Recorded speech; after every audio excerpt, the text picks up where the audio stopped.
Salut tout le monde! On se retrouve aujourd'hui pour un nouvel update lecture. Alors la semaine dernière il n'y a eu aucune vidéo parce que j'étais malade. J'ai eu ma sinusite annuelle, donc voilà, c'est passé. Moi je suis tranquille, normalement je suis plus malade de l'année. Juste je suis encore un tout petit peu malade, donc je parle légèrement du nez, donc veuillez m'en excuser et on est parti. Donc on commence avec Miroir Miroir de Serena Valentino chez Hachette. Alors on est du côté cette fois-ci, non pas de la gentille Blanche-Neige, mais justement de sa belle-mère qui est donc la méchante reine. Donc on commence l'histoire avec la méchante reine qui n'est pas encore une reine et qui va donc épouser le roi. On a en fait dans ce bouquin son évolution de la jeune fille qui va se marier à comment elle est devenue cette méchante reine que tout le monde déteste. Donc j'ai plutôt aimé ma lecture. Après c'est vrai que je suis pas tellement conte ou même réécriture de conte, à part les chroniques lunaires, franchement où ça me plaît beaucoup. Je suis pas très conte ou des trucs comme ça, ou alors c'est vraiment regarder de temps en temps un Disney, mais c'est léger. Mais j'ai quand même aimé. Pour quelqu'un qui voilà, n'aime pas tellement les contes, ça m'a quand même plu. J'ai aimé l'écriture, la façon dont c'était fait, et j'ai aimé en fait pouvoir comprendre le pourquoi du comment, voilà, comment elle est devenue comme ça, pourquoi elle est devenue comme ça.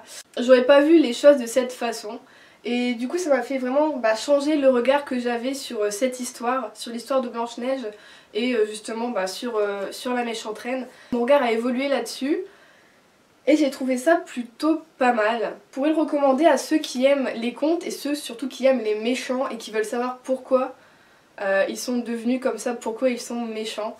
Et en fait son histoire m'a beaucoup touchée. On voit qu'elle a pas trop été aimée, voire pas du tout aimée par son père.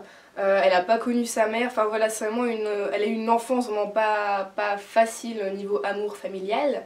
Et voilà quoi, dès qu'elle sent qu'il y a un problème, tout ça, elle va se poser des questions, elle a des doutes sur elle-même et sur sa beauté, parce que son père lui disait toujours qu'elle était laide, hein, voilà. Et donc on voit que il y a un problème dès l'enfance quoi. C'est plutôt intéressant, même si je sais pas si c'est vraiment la vraie histoire ou voilà quoi, mais seulement j'ai trouvé ça plutôt intéressant et pas mal foutu, ouais. Et en plus j'adore le format un peu carré, semi-poche, tout ça, j'aime beaucoup, et même la couverture est très très jolie. Donc voilà, si vous êtes intrigué par Miroir Miroir, lancez-vous. Et donc après ça, je sais pas si vous vous souvenez, mais mon dernier tag, j'avais dû proposer 3 livres que je comptais lire cet automne. Et donc j'ai lu Aristote et Dante découvrent les secrets de l'univers de Benjamin Alire je sais pas dire son nom, de Benjamin Alire ou Alire Saenz, oh, je sais pas du tout. Je suis désolée. Chez PKJ. Donc voilà, après plus d'1 an, voire 1 an et demi passé, ouais, parce que je l'ai eu pour mon anniversaire l'année dernière, donc oui, 1 an et demi passé dans ma palle, je l'ai enfin sorti. Donc j'ai pas besoin d'expliquer ce qu'est Aristote et Dante, je pense tout le monde connaît, je dois être peut-être l'une des seules qui ne l'a pas encore lu. Alors juste, ça n'a pas été un coup de cœur. Voilà, j'ai attendu que vraiment ça se calme sur ce livre parce que je voulais me faire ma propre opinion et voilà, oublier un peu les choses, sauf que forcément à force d'en entendre parler, j'ai été un peu spoilée sur, pas forcément ce qui allait se passer, mais sur l'histoire on va dire en elle-même, j'ai été spoilée. Et donc peut-être si j'avais pas été spoilée, peut-être ça aurait été un coup de cœur, effectivement, j'aurais plus réfléchi ou quoi, mais bon, comme je savais dès le départ voilà ce qui allait un peu arriver, j'ai adoré, par contre ça je peux pas le dire, j'ai adoré l'écriture, l'ambiance, les personnages. Vraiment j'ai beaucoup aimé, mais pour le moment c'est pas un coup de cœur, je pense, ouais voilà, à cause du fait que j'ai été spoilée. Et je pensais qu'on allait avoir les 2 personnages narrateurs, sauf que non, on est vraiment que dans la tête d'Aristote, et Dante c'est plutôt un personnage secondaire on va dire. Mais ça m'a pas forcément déplu, juste je m'y attendais pas. Et donc voilà, on part sur l'histoire d'une amitié, on a des problèmes familiaux, enfin c'est hyper dur de parler je trouve de ce genre d'histoire sans trop en dire, en même temps quand on sait que tout le monde connaît tout, enfin je sais pas, c'est assez compliqué parce qu'on veut pas trop en dire, et en même temps je sais pas, bizarrement je veux un peu le garder pour moi, c'est un peu stupide, je sais pas, mais voilà, j'ai beaucoup aimé.